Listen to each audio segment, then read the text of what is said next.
أشهد أن لا إله إلا الله وحده لا شريك له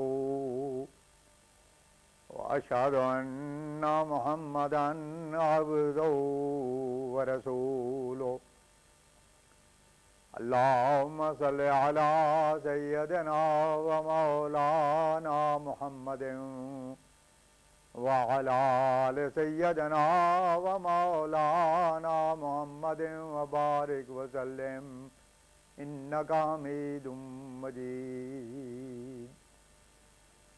خاتم الانبیاء حضرت محمد مصطفیٰ احمد مجتبی صلی اللہ علیہ وسلم کے غلام اور ہمارے امام بانی جماعت احمدیہ مسیح موعود و مہدی مسعود علیہ السلام کے ایمان افروز اور روح پرور ملفوظات۔ حضرت اقدس نے ارشاد فرمایا، ہماری جماعت جس نے مجھے پہچانا ہے اس کا فرض ہے کہ وہ اللہ تعالیٰ کے ان نشانات کو باسی نہ ہونے دیں۔ اس سے قوت یقین پیدا ہوتی ہے، اس لیے ہماری جماعت کو چاہیے کہ وہ ان نشانات کو پوشیدہ نہ رکھے اور جس نے دیکھے ہیں وہ ان کو بتلاوے جو غائب ہیں، تاکہ برائیوں سے بچیں اور خدا پر تازہ ایمان پیدا کریں اور ان نشانات کو عمدہ براہین سے سجا سجا کر پیش کریں۔ یاد رکھو، خدا کے دلائل اور براہین کو جو غور سے نہیں دیکھتے وہ اندھے ہوتے ہیں اور حق کو دیکھ نہیں سکتے اور ان کے سننے کے کان نہیں ہوتے۔ یہ لوگ چار پائے بلکہ ان سے بھی بدتر ہوتے ہیں اور خدا ان کی زندگی کا متکفل نہیں ہوتا۔ خدا تعالیٰ مومن اور متقی کی زندگی کا ذمہ دار ہے۔ هو یتولی الصالحین، اعراف آیت 197۔ اور وہ لوگ جو اللہ تعالیٰ کی راہ سے دور اور چارپایوں کے مشابہ ہیں ان کی زندگی کا کفیل نہیں۔ بھلا بتاؤ تو صحیح کہ کوئی آدمی ذبح ہوتے ہوئے بکروں کے سر پر بھی بیٹھ کر روتا ہے، پھر جو لوگ بکروں سے بھی گئے گزرے ہیں ان کی زندگی کی کیا پرواہ ہو سکتی ہے؟ جانوروں کی زندگی دیکھ لو کہ محنتیں ان سے لی جاتی ہیں اور ان کو ذبح کیا جاتا ہے، پس جو انسان خدا تعالیٰ سے قطع تعلق کرتا ہے اور اس کی زندگی کی ضمانت نہیں رہتی۔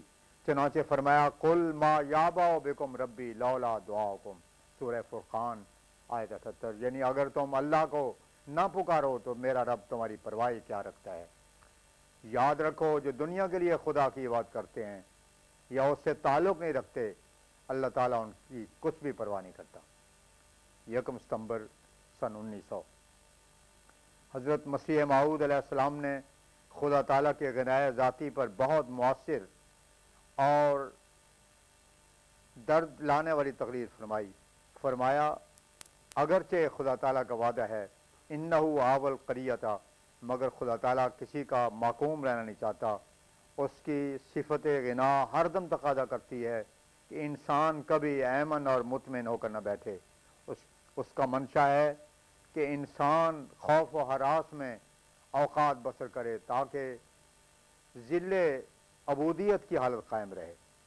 فرمایا، حیضہ خدا تعالیٰ کی تلوار ہے، بہت بہت دعائیں مانگو کہ اللہ تعالیٰ اس سے اس گاؤں کو محفوظ رکھے، اس لیے کہ مخالفوں کے نزدیک اور جگہوں کے لوگ تو شہید ہوتے ہیں، مگر خدا نہ کرے جو یہاں پڑے تو یہی کہیں گے کہ ان پر غضب الہی آ گیا ہے۔ 3 ستمبر سن 1900۔ تحفہ گولڈیا میں بڑے بڑے دقائق مارے بیان ہوئے ہیں۔ اس سلسلہ میں حضرت اقدس مسیح موعود نے فرمایا، خدا تعالیٰ کی طرف سے ایک الہام ہوا ہے جس کے یہ معنی ہے کہ یہ رسالہ بڑا بابرکت ہوگا، اسے پورا کرو۔ اور پھر الہام ہوا، قل رب زدنی علما، کیونکہ مضامین کی آمد بہت ہے اور وہ چاہتی ہے کہ درمیانی سلسلہ ٹوٹنے نہ پائے، اس لیے کہ ٹوٹنے میں بسا اوقات پیش آمدہ مضمون فوت ہو جاتا ہے۔ مناسب ہے کہ جمعرات تک پھر نمازیں زور و اثر جمع کر کے پڑھی جائیں۔ چنانچہ رسول کریم صلی اللہ علیہ وسلم کی وہ پیشگوئی تجمع لہ الصلوات یوں ثابت اور پوری ہو گئی۔ 4 ستمبر سن 1900۔ حضرت اقدس نے ایک دن مولانا عبد الکریم صاحب سیالکوٹھی کو مخاطب ہو کر فرمایا، اب تو آپ بھی ہمارے ساتھ گالیوں میں شامل ہو گئے، بڑا ثواب ہے۔ 7 ستمبر سن 1900 حضرت اقدس کو درسر کے وقت بار بار یہ الہام ہوا، انی مال عمرائے آتی کا بختتاً، یعنی میں امیروں کے ساتھ تیری طرف اچانک آؤں گا۔ اس الہام سے بشارت ملتی ہے کہ اللہ تعالیٰ اب امیروں کو اس آسمانی سلسلے کی طرف توجہ دلانا چاہتا ہے۔ مسیح موعود کیا خوب فرماتے ہیں، آسمان پر دعوت حق کے لیے ایک جوش ہے، ہو رہا ہے نیک تبوں پر فرشتوں کا اتار۔ وآخر دعوانا ان الحمدللہ رب العالمین۔